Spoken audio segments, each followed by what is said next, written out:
নতুন কর নীতির বাস্তবায়ন, প্রশাসনিক সংস্কার, বকেয়া আদায় এবং আমদানি রপ্তানি কার্যক্রমে গতি এনে বাড়তি প্রায় ১.৫ লাখ কোটি টাকা রাজস্ব আদায় করতে চায় এনবিআর। নতুন ঋণ কর্মসূচি নিয়ে আইএমএফের সাথে আলোচনায় এমন পরিকল্পনার কথা তুলে ধরা হয়। এ সময় এনবিআর সংস্কার, কর জিডিপির অনুপাত ও কর কাঠামো নিয়ে তুলে ধরা পর্যবেক্ষণেরও জবাব দেয় এনবিআর।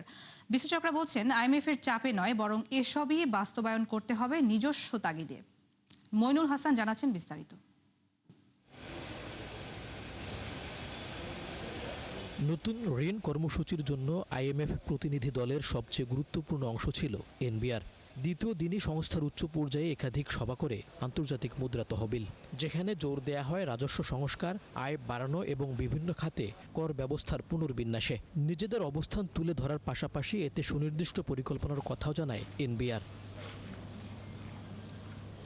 সূত্র বলছে, নতুন কর নীতি ও প্রশাসনিক উদ্যোগ বাস্তবায়নের মাধ্যমে অতিরিক্ত ৩০,০০০ কোটি টাকা আয়কর থেকে আদায় করতে চায় এনবিআর। একই সাথে বকেয়া আয়কর থেকে আরও ১৫,০০০ কোটি টাকা আদায়ের লক্ষ্য সংস্থাটির।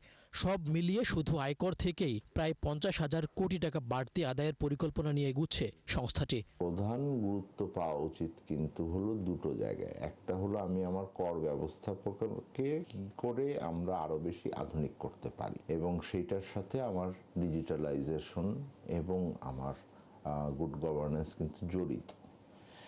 সেইটার সাথে আর একটা গুরুত্বপূর্ণ জায়গা হলো আমি কর ফাঁকি রোধ করবো কিভাবে।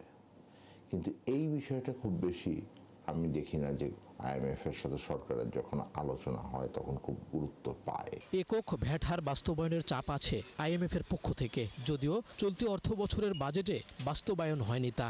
তবে নীতিগত ও প্রশাসনিক উদ্যোগ বাস্তবায়ন, বকেয়া আদায় সহ নানা উদ্যোগের মাধ্যমে ভ্যাট থেকে অতিরিক্ত ৬০,০০০ কোটি টাকা আদায় বাড়াতে চায় এনবিআর।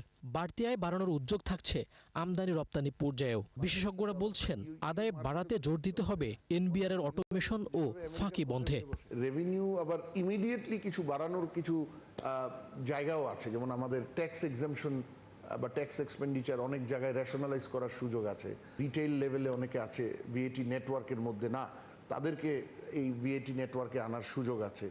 আমাদের ধরেন স্টেট ওন এন্টারপ্রাইজগুলো, সেগুলোতে প্রচুর ট্যাক্স বকে আছে। তো সেগুলো নন ট্রেডিশনাল বা বিজনেস অ্যাজ ইউজুয়াল অ্যাপ্রোচের বাইরে যেতে হবে ইমিডিয়েট ট্যাক্স কালেকশনে।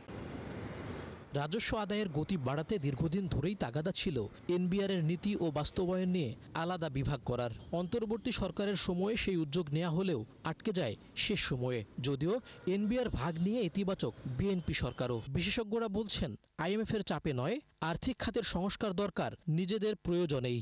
প্রতিটা জায়গাতেই কিন্তু আমাদের সংস্কার অনেক বছর ধরে পেন্ডিং এবং বহু সংস্কার করতে হবে। তো সেখানে আইএমএফ এর এনগেজমেন্টে যদি এই সংস্কারগুলো হয়, সেটার একটা গতি পাওয়া যায়। আরেকটা হলো যে আইএমএফ থেকে সেগুলোর ব্যাপারে ভালো টেকনিক্যাল গাইডেন্স বা কোয়ালিটি গাইডেন্স পাওয়া যায়।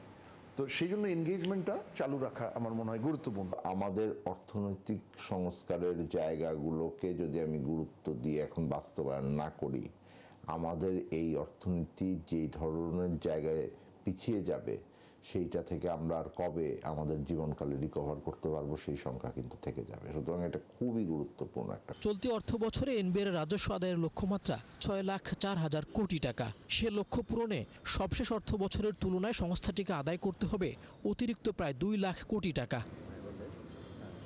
মইনুল হাসান, ৭১, ঢাকা।